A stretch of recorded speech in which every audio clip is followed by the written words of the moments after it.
नमस्कार, आदाब। RTV news Hindi में आपका स्वागत है। मैं हूं अशरफ करी।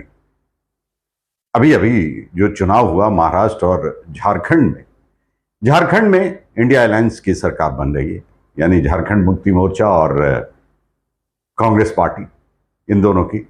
महाराष्ट्र की अगर बात करें तो महाराष्ट्र में एनडीए की सरकार बन रही है। 1-1 का स्कोर रहा। जैसे पिछली बार कश्मीर और हरियाणा का चुनाव हुआ, तब भी 1-1 का स्कोर रहा। कश्मीर इंडिया अलायंस ने, कांग्रेस ने जीता, और हरियाणा की अगर बात की जाए तो वहां पे एनडीए यानी भारतीय जनता पार्टी ने जीत हासिल की। लेकिन इन दोनों जीत पे बहुत बड़े बड़े क्वेश्चन मार्क्स लग रहे हैं, सवालिया निशान लगाया जा रहा है। चुनाव आयोग पूरी तरह से शक के घेरे में क्या, उस पर खुलेआम इल्जाम लगाया जा रहा है या उन पे बात की जा रही, कहा जा रहा है। आप जरा सोशल मीडिया टटोल के देखिए, आपको इस तरह की खबरें मिल जाएंगी। तो इल्जाम तो लगता रहा है, उससे फर्क क्या पड़ता है? देखिए, आज दिखाने के लिए मेरे पास कोई तस्वीर नहीं। हाँ, जानकारियां हैं, इंफॉर्मेशन है जो मैं आप तक पहुंचाने की कोशिश कर रहा हूं, और मेरी उन जानकारियों से किसी नतीजे तक आप जरूर पहुंच जाएंगे, या कम से कम आपके नजर में जो तस्वीर है वो साफ हो जाएगी। बहुत ही कैजुअल अंदाज में मैं आपको समझाने की कोशिश कर रहा हूं। देखिए, नरेंद्र मोदी जी ने महाराष्ट्र में आके अपने चुनावी भाषण में यह कहा कि हरियाणा मॉडल लागू होगा महाराष्ट्र में, जो हो गया। Strike rate around 90%।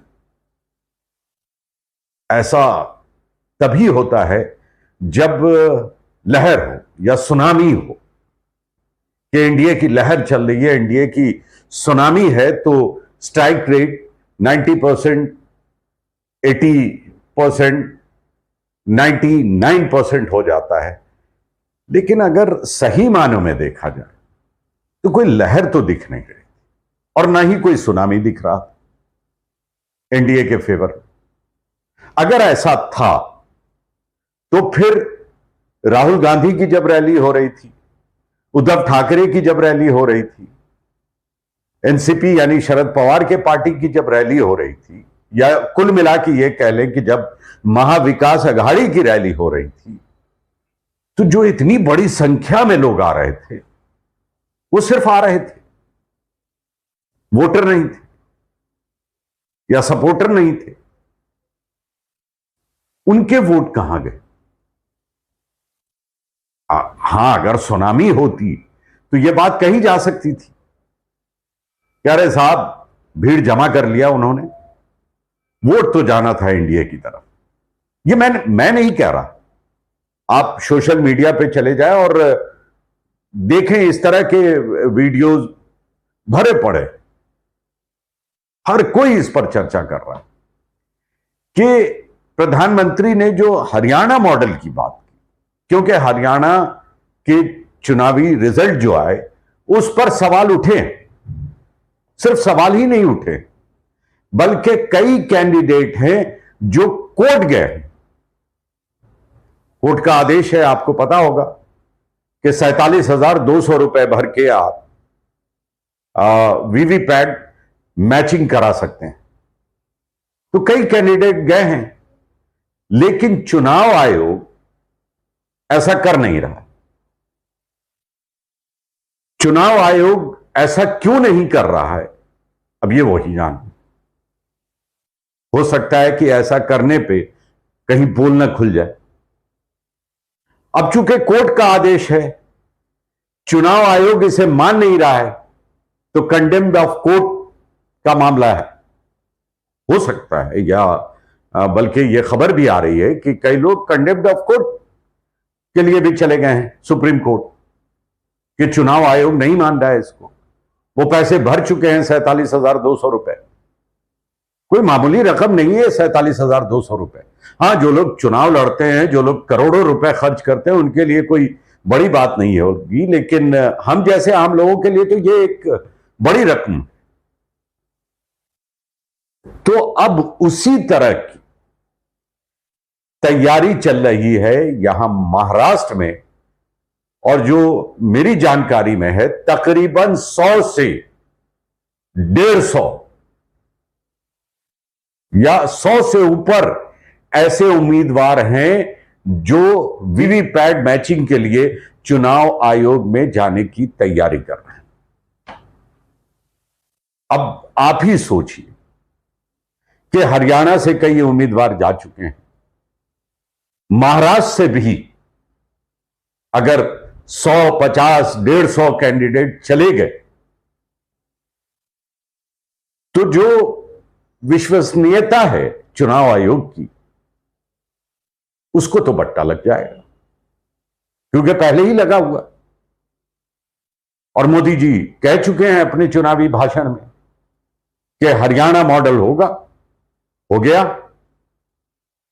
तो ये जो खुशी मनाई जा रही है महायुति में, हालांकि जीत की मुबारकबाद मैं दे चुका हूं, जब तक कोई फैसला नहीं आता है चुनाव आयोग की तरफ से और जब तक ये चीजें साफ नहीं होती है, तब तक तो जीत उनकी ही है। हरियाणा में बन गई सरकार, यहां भी बन जाएगी।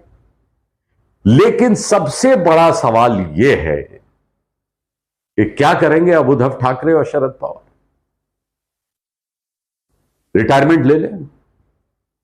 क्योंकि मुद्दा तो यह भी था ना कि असल शिवसेना कौन है, यह जनता बताएगी, जनता तय करेगी।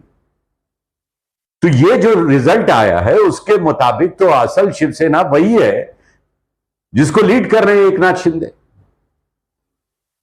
यही इसी तरह का सवाल राष्ट्रवादी कांग्रेस पार्टी के लिए भी था कि असल राष्ट्रवादी कांग्रेस पार्टी कौन सी है, जनता फैसला करेगी। तो रिजल्ट के मुताबिक जनता ने फैसला कर लिया, जिस राष्ट्रवादी कांग्रेस पार्टी को अजीत पवार लीड कर रहे हैं वही है असल, इस रिजल्ट के मुताबिक। तो अब तो खत्म, कहां जाएंगे उद्धव ठाकरे और शरद पवार? उनकी मजबूरी हो गई है कि वो चुनाव आयोग जाएं वीवीपैट मैचिंग के लिए।